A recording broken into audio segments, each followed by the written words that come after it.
ഞാൻ 2 മദ്രസയിൽ പഠിച്ചിട്ടുണ്ട്. അപ്പോൾ ഒരെണ്ണത്തിൽ അറബിയിൽ പഠിക്കും, മറ്റേടത്ത് മലയാളത്തിൽ അതിൻ്റെ അർത്ഥം മനസ്സിലാക്കിയിട്ട് പഠിക്കുന്ന ഒരു രീതി.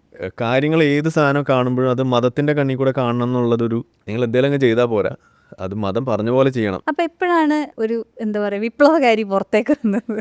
ആദ്യത്തെ ഹോമിയോ വിരുദ്ധ ഒരു വീഡിയോ ചെയ്യാൻ വേണ്ടിയിട്ട് പോകുമ്പോഴൊക്കെ നമ്മൾ നോമ്പൊക്കെ എടുത്തിട്ടാണ് പോകുന്നത്. എല്ലാ മതം തെറ്റാണെങ്കിലും ഇസ്ലാം ശരിയാണെന്നാണ് ചെറുപ്പകാലം പോലെ നമ്മളെ പഠിപ്പിച്ചിരിക്കുന്നത്. പുറത്തുനിന്ന് നോക്കുമ്പോൾ നമ്മൾ താൻ തോന്നി അല്ലെങ്കിൽ വിപ്ലവകാരി എന്നൊക്കെ വേണമെങ്കിൽ ആളുകളൊക്കെ വിളിക്കും. പിന്നെ അഹങ്കാരി, ആകെ ഒരു മതമേ ഉള്ളൂ, ആകെ ഒരു ദൈവമേ ഉള്ളൂ, ബാക്കിയൊക്കെ തെറ്റാണ്. ഇങ്ങനെ ഒരു പൊസിഷനിൽ നിൽക്കുന്നിടത്തുനിന്ന് നമ്മൾ അതിലേക്ക് ഇത് അപ്ലൈ ചെയ്യാൻ വേണ്ടിയിട്ട് ധൈര്യപ്പെടുക എന്ന് പറയുന്നത് ഒരു വലിയ ബുദ്ധിമുട്ടുള്ള കാര്യമാണ്. നന്നായിട്ട് വിശ്വസിച്ചിരുന്ന ഒരു കാലഘട്ടം ഉണ്ടായിരുന്നു എന്ന് പറയുന്നത് ഞാൻ കേട്ടിട്ടുണ്ട്.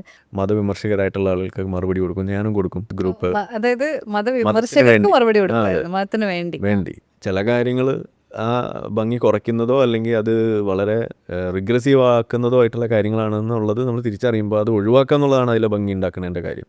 ഇപ്പോൾ മതം പൊതുവേ നമ്മളെ പഠിപ്പിക്കുന്ന, നമുക്കൊരു വിഷമം വരുമ്പോൾ നമുക്ക് ക്ലിങ് ചെയ്യാനുള്ള, സ്റ്റിക്ക് ഓൺ ചെയ്യാനുള്ള, പഠിച്ചവനെ എന്ന് വിളിക്കുക, അല്ലെങ്കിൽ അതാണ് നമുക്ക് ചെറുപ്പം തൊട്ടേ നമ്മളെ പഠിപ്പിക്കുന്ന അങ്ങനെയാണ്. 100 ഉസ്താദന്മാർ പറയുന്ന സാധനം എടുത്താൽ 99% ആളുകളും പറയണത് തന്നെ ഇതുപോലുള്ള അബദ്ധങ്ങൾ, അശാസ്ത്രീയമായ കാര്യങ്ങൾ. ഇതാണ് എല്ലാ മതത്തിൻ്റെയും കോമൺ ഫാക്ടർ എന്ന് പറയുന്നത് കഥകളാണ്. കഥയില്ലാത്ത ഏതെങ്കിലും ഒരു മതം ഉണ്ടോ?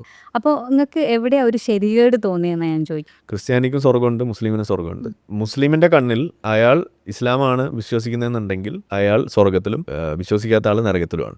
ഇപ്പം എന്തായി, ഈ മുസ്ലിം ഒരേ സമയം സ്വർഗ്ഗത്തിലും നരകത്തിലും കിടക്കാനുള്ള സാധ്യത. ഒരു റെസിഡൻഷ്യൽ ഏരിയയിലേക്കാണ് ഈ ഫ്ലൈറ്റ് പോയി ക്രാഷ് ചെയ്ത് വീണത് എന്ന് പറഞ്ഞാൽ അവിടെ നോമ്പ് തുറക്കാൻ വേണ്ടിയിട്ട് ഉന്നക്കായ ഉണ്ടായിക്കൊണ്ടിരുന്ന പെണ്ണുങ്ങൾ പോലും. നിങ്ങളൊരു തീരുമാനമായിട്ട് മുന്നോട്ട് പോകുമ്പോൾ നിങ്ങൾക്കൊരു പ്ലാൻ ബി ഉണ്ടാക്കാൻ പറ്റുന്നതോടെ തന്നെ ദൈവം മരിക്കുകയാണ്. അപ്പോൾ അതായത് വിഷമങ്ങൾ ഉണ്ടാകുമ്പോൾ നമ്മളെ സഹായിക്കാനുള്ളൊരു ഷോൾഡറാണ് ദൈവം. ഇതാണ് പറയുന്നത്.